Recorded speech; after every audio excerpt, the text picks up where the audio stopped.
Now for the top story reaction. Joining us in Washington, Senator Ted Cruz, who did vote yesterday to defund sanctuary cities and pass Kate's law. First of all, Senator, I objected to coupling Kate's law with the sanctuary city vote, and you've introduced legislation to vote on Kate's law as a standalone. Why did that not happen? Well, Bill, I agree with you, and I'm the author of Kate's Law in the Senate, introduced it months ago, and certainly have been pressing for a vote on it as a standalone. Republican leadership decided to bind them together. I've filed it again, this time on the Senate floor, so it's available on the calendar to be pulled up directly, Kate's Law, for a vote on it. I hope that leadership does that. I think you're right that we ought to have a clear vote. When you talk leadership, you're talking Mitch McConnell. Basically, yes. He's the leader of the Senate, right? Mitch McConnell, as majority leader, decides what to allow on the floor of the Senate. All right. Now, I tried to call Mitch McConnell, and he would not take my call, which I thought was kind of disrespectful, because all I wanted was information.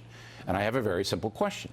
Why did you decide to put sanctuary cities with Kate's Law when you knew that the Democrats would filibuster and no vote would take place?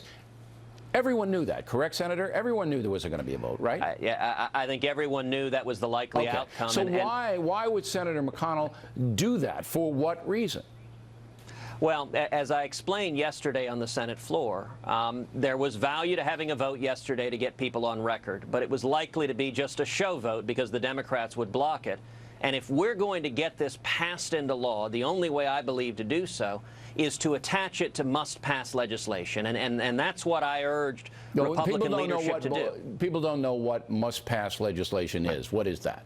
So that means legislation, either the continuing resolution or an omnibus appropriations bill or the debt ceiling, legislation that has to pass into law if you want to get an actual change in law. Why can't you, look, isn't it worth the American people knowing exactly who will not vote for Kate's Law?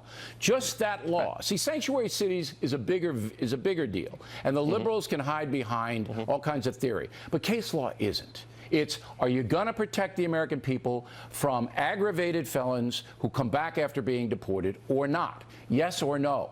And I think it's instructive for the American people to see who says no, because then anyone running against them for the Senate can say, look, are you going to vote for somebody who's looking out for the aggravated felons who live in foreign countries? Is that who you want to serve?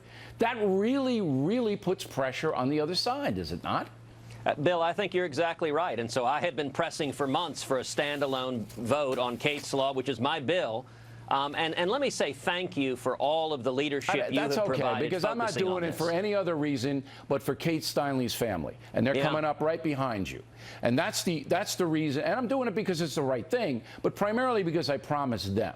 All right, now, let's talk about... Bill, let me say, you know, I've had the opportunity to visit with Kate Steinle's family. They came and testified in the Senate Judiciary Committee. Yep. And what I urged Senate Democrats to do is look them in the eyes and explain why they are choosing to stand with convicted felons like the murderer of Kate Steinle, rather than with the American people, the people we should be standing and protecting. That's what it's all about. You know, I think Mitch McConnell will finally put it up for a standalone, and we encourage all Americans to call his office in Washington. We have our number on BillO'Reilly.com to suggest that he do that. You think it's going to be up for a vote too, right?